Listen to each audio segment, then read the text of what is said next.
Welcome back, esteemed listeners, to the fog-laden, hauntingly beautiful moors of Dartmoor. As we continue to navigate through Sir Arthur Conan Doyle's masterpiece, The Hound of the Baskervilles, the tension continues to mount. When we last left off, Sir Henry Baskerville was delving deeper into the enigma of his newly inherited estate, and our faithful Dr. Watson was there to document every strange and harrowing event.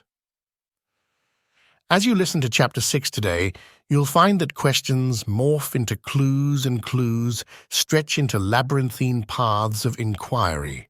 The very air will seem to thicken as you're pulled further into the unfolding drama. Expect to lean in, to catch your breath, to look over your shoulder, and to yearn for answers that remain tantalizingly out of reach. So prepare yourself to descend deeper into a story woven with intricate threads of secrets and spectres from both past and present. I invite you not merely to listen, but to immerse yourself in the rich tapestry of clues, characters, and chilling occurrences that Doyle has so expertly crafted for us. Adjust your earphones, settle back, and let the rest of the world blur into the background. Chapter 6 awaits you. Chapter 6. Baskerville Hall. Sir Henry Baskerville and Dr. Mortimer were ready upon the appointed day, and we started as arranged for Devonshire. Mr. Sherlock Holmes drove with me to the station and gave me his last parting injunctions and advice. "I will not bias your mind by suggesting theories or suspicions, Watson," said he. "I wish you simply to report facts in the fullest possible manner to me, and you can leave me to do the theorizing." "What sort of facts?" I asked. "Anything which may seem to have a bearing, however indirect, upon the case, and especially the relations between young Baskerville and his neighbours, or any fresh particulars concerning the death of Sir Charles. I have made some inquiries myself in the last few days, but the results have, I fear, been negative. One thing only appears to be certain, and that is that Mr. James Desmond, who is the next heir, is an elderly gentleman of a very amiable disposition, so that this persecution does not arise from him. I really think that we may eliminate him entirely from our calculations. There remain the people who will actually surround Sir Henry Baskerville upon the moor." "Would it not be well in the first place to get rid of this Barrymore couple?" "By no means. You could not make a greater mistake.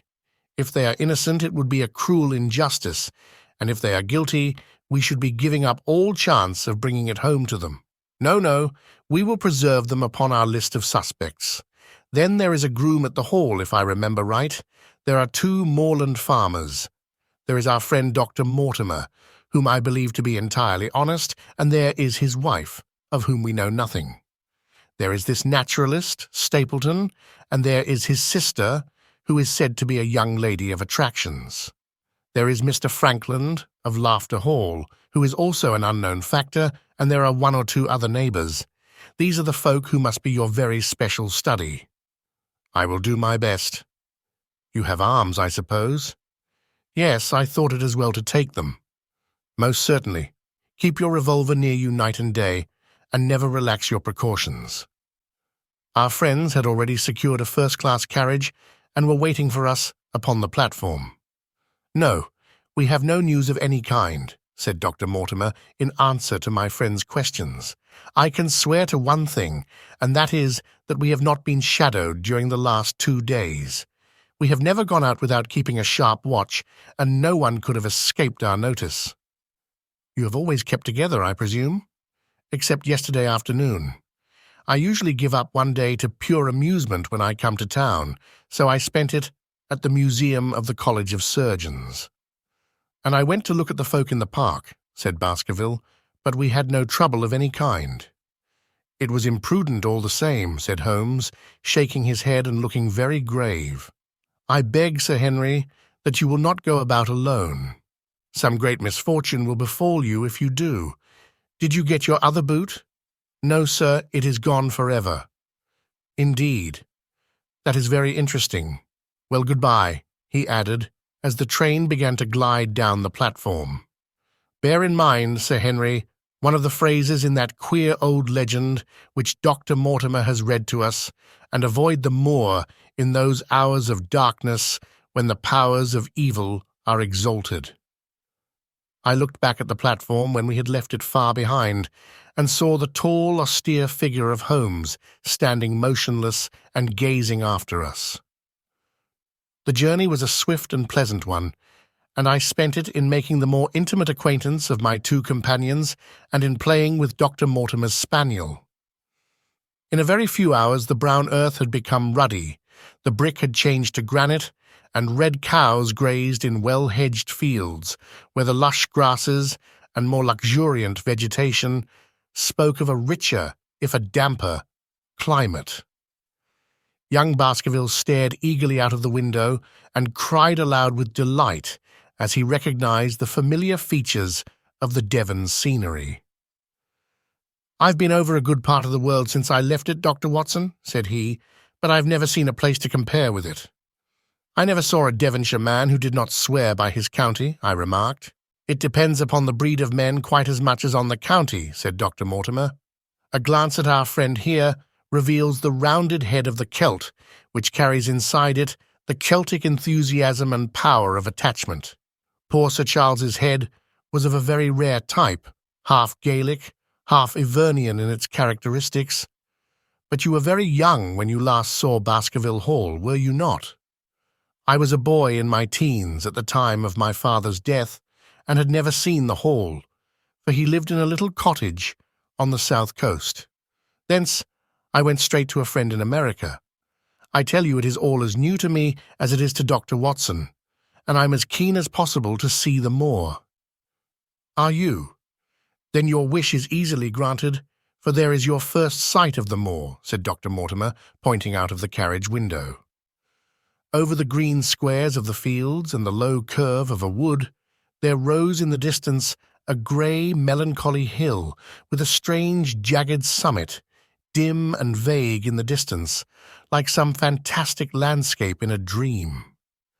Baskerville sat for a long time, his eyes fixed upon it, and I read upon his eager face how much it meant to him, this first sight of that strange spot where the men of his blood had held sway so long and left their mark so deep.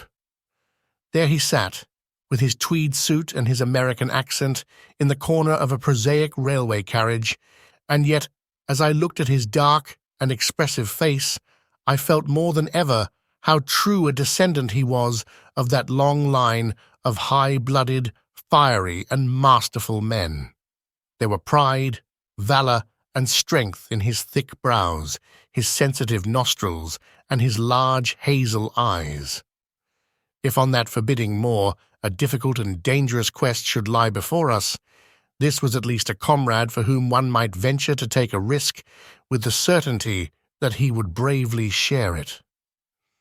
The train pulled up at a small wayside station, and we all descended. Outside, beyond the low white fence, a wagonette with a pair of cobs was waiting. Our coming was evidently a great event, for station-master and porters clustered round us to carry out our luggage. It was a sweet, simple country spot, but I was surprised to observe that by the gate there stood two soldierly men in dark uniforms who leaned upon their short rifles and glanced keenly at us as we passed. The coachman, a hard-faced, gnarled little fellow, saluted Sir Henry Baskerville, and in a few minutes we were flying swiftly down the broad white road. Rolling pasture lands curved upward on either side of us, and old gabled houses peeped out from amid the thick green foliage. But behind the peaceful and sunlit countryside there rose ever, dark against the evening sky, the long, gloomy curve of the moor, broken by the jagged and sinister hills. The wagonette swung round into a side road, and we curved upward through deep lanes, worn by centuries of wheels, high banks on either side, heavy with dripping moss and fleshy hart's-tongue ferns. Bronzing bracken and mottled bramble gleamed in the light of the sinking sun. Still steadily rising, we passed over a narrow granite bridge and skirted a noisy stream which gushed swiftly down, foaming and roaring amid the grey boulders. Both road and stream wound up through a valley dense with scrub oak and fir. At every turn, Baskerville gave an exclamation of delight, looking eagerly about him and asking countless questions. To his eyes, all seemed beautiful, but to me, a tinge of melancholy lay upon the countryside, which bore so clearly the mark of the waning year. Yellow leaves carpeted the lanes and fluttered down upon us as we passed. The rattle of our wheels died away as we drove through drifts of rotting vegetation, sad gifts, as it seemed to me, for nature to throw before the carriage of the returning heir of the Baskervilles. "Hallo!" cried Dr. Mortimer. "What is this?" A steep curve of heath-clad land, an outlying spur of the moor, lay in front of us. On the summit, hard and clear, like an equestrian statue upon its pedestal, was a mounted soldier, dark and stern, his rifle poised ready over his forearm. He was watching the road along which we travelled. "What is this, Perkins?" asked Dr. Mortimer. Our driver half-turned in his seat. "There's a convict escaped from Princetown, sir. He's been out 3 days now, and the warders watch every road and every station, but they've had no sight of him yet. The farmers about here don't like it, sir, and that's a fact." "Well, I understand that they get £5 if they can give information." "Yes, sir, but the chance of £5 is but a poor thing compared to the chance of having your throat cut. You see, it isn't like any ordinary convict. This is a man that would stick at nothing." "Who is he, then?" "It is Selden, the Notting Hill murderer." I remembered the case well, for it was one in which Holmes had taken an interest on account of the peculiar ferocity of the crime and the wanton brutality which had marked all the actions of the assassin. The commutation of his death sentence had been due to some doubts as to his complete sanity, so atrocious was his conduct. Our wagonette had topped a rise, and in front of us rose the huge expanse of the moor, mottled with gnarled and craggy cairns and tors. A cold wind swept down from it and set us shivering. Somewhere there, on that desolate plain, was lurking this fiendish man, hiding in a burrow like a wild beast, his heart full of malignancy against the whole race which had cast him out. It needed but this to complete the grim suggestiveness of the barren waste, the chilling wind, and the darkling sky. Even Baskerville fell silent and pulled his overcoat more closely around him. We had left the fertile country behind and beneath us. We looked back on it now, the slanting rays of a low sun turning the streams to threads of gold and glowing on the red earth, new turned by the plough and the broad tangle of the woodlands. The road in front of us grew bleaker and wilder, over huge russet and olive slopes sprinkled with giant boulders. Now and then we passed a moorland cottage, walled and roofed with stone, with no creeper to break its harsh outline. Suddenly we looked down into a cup-like depression patched with stunted oaks and firs, which had been twisted and bent by the fury of years of storm. 2 high, narrow towers rose over the trees. The driver pointed with his whip. "Baskerville Hall," said he. Its master had risen and was staring with flushed cheeks and shining eyes. A few minutes later, we had reached the lodge gates, a maze of fantastic tracery in wrought iron, with weather-bitten pillars on either side, blotched with lichens, and surmounted by the boar's heads of the Baskervilles. The lodge was a ruin of black granite and bared ribs of rafters, but facing it was a new building, half-constructed, the first fruit of Sir Charles's South African gold. Through the gateway, we passed into the avenue, where the wheels were again hushed amid the leaves, and the old trees shot their branches in a sombre tunnel over our heads. Baskerville shuddered as he looked up the long, dark drive to where the house glimmered like a ghost at the farther end. "Was it here?" he asked in a low voice. No, the yew alley is on the other side." The young heir glanced round with a gloomy face. "It's no wonder my uncle felt as if trouble were coming on him in such a place as this," said he. "It's enough to scare any man. I'll have a row of electric lamps up here inside of 6 months, and you won't know it again, with 1,000 candle-power Swan and Edison right here in front of the hall door." The avenue opened into a broad expanse of turf, and the house lay before us. In the fading light, I could see that the centre was a heavy block of building from which a porch projected. The whole front was draped in ivy, with a patch clipped bare here and there where a window or a coat of arms broke through the dark veil. From this central block rose the twin towers, ancient, crenellated, and pierced with many loopholes. To right and left of the turrets were more modern wings of black granite.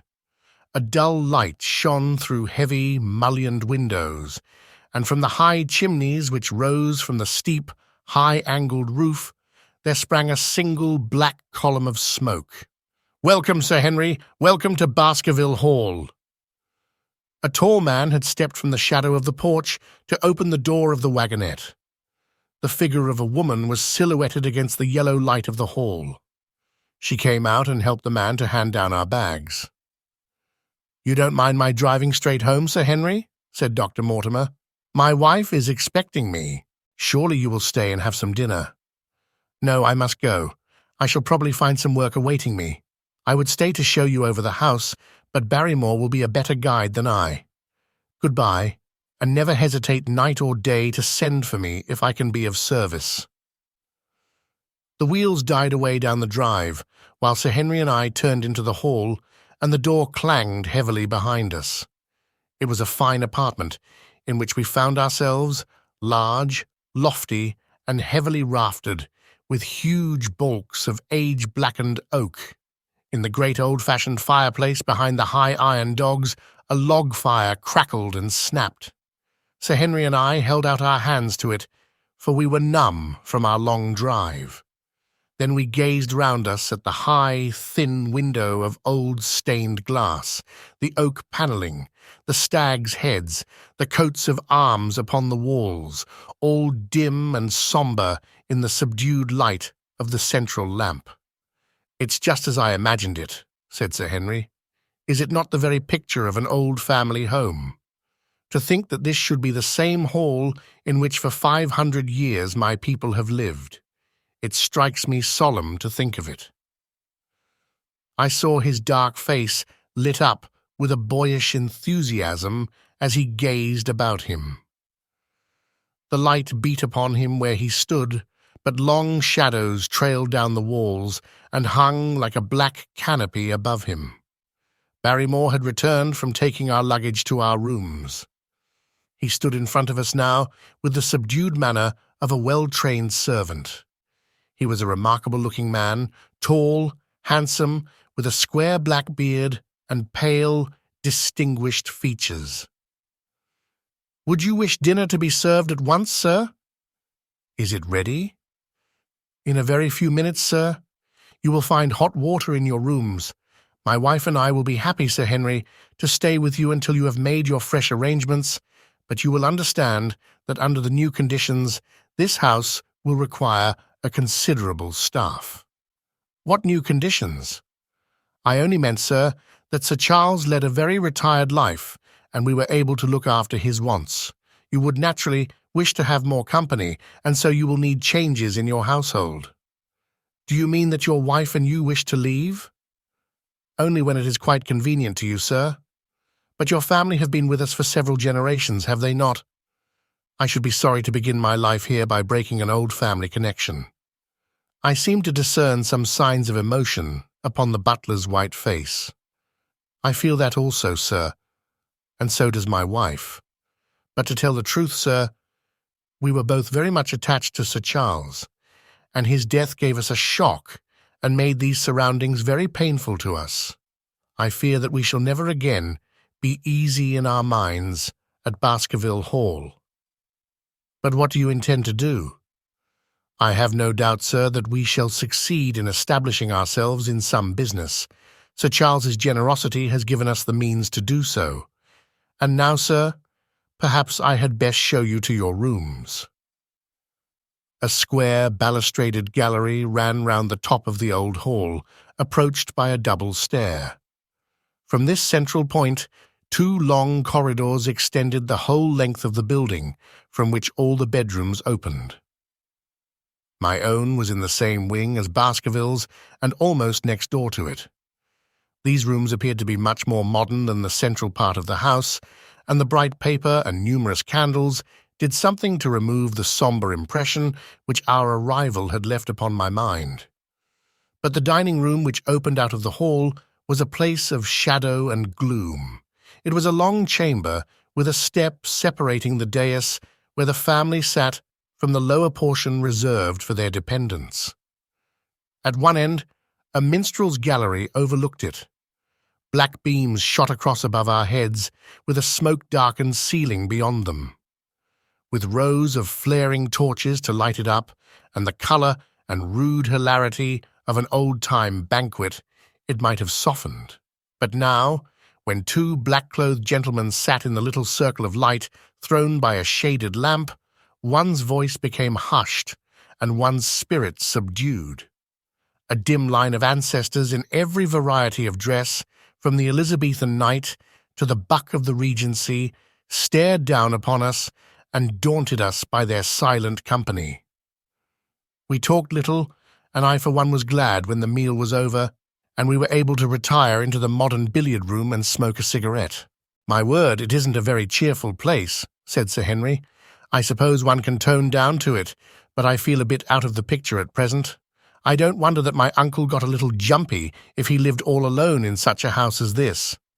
However, if it suits you, we will retire early tonight, and perhaps things may seem more cheerful in the morning." I drew aside my curtains before I went to bed and looked out from my window. It opened upon the grassy space which lay in front of the hall door.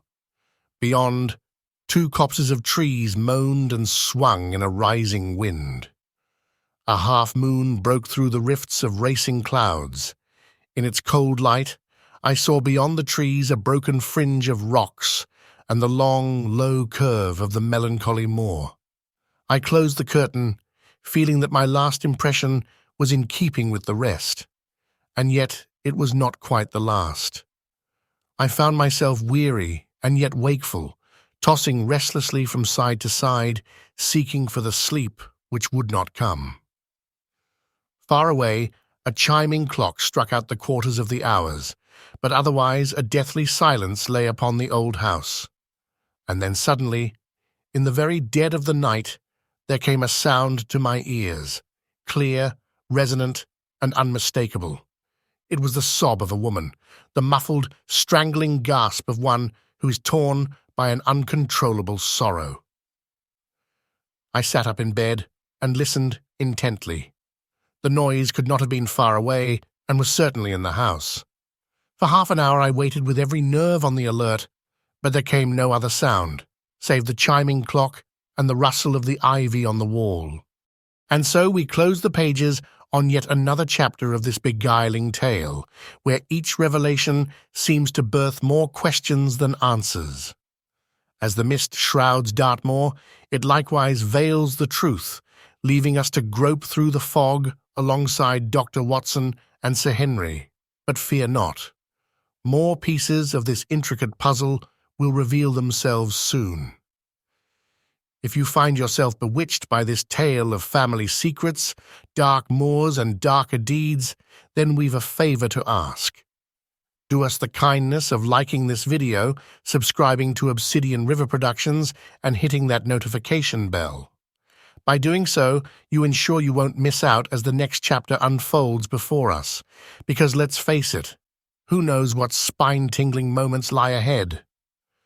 Thank you for joining us on this mysterious venture. Until next time, keep your earphones close and your wits about you.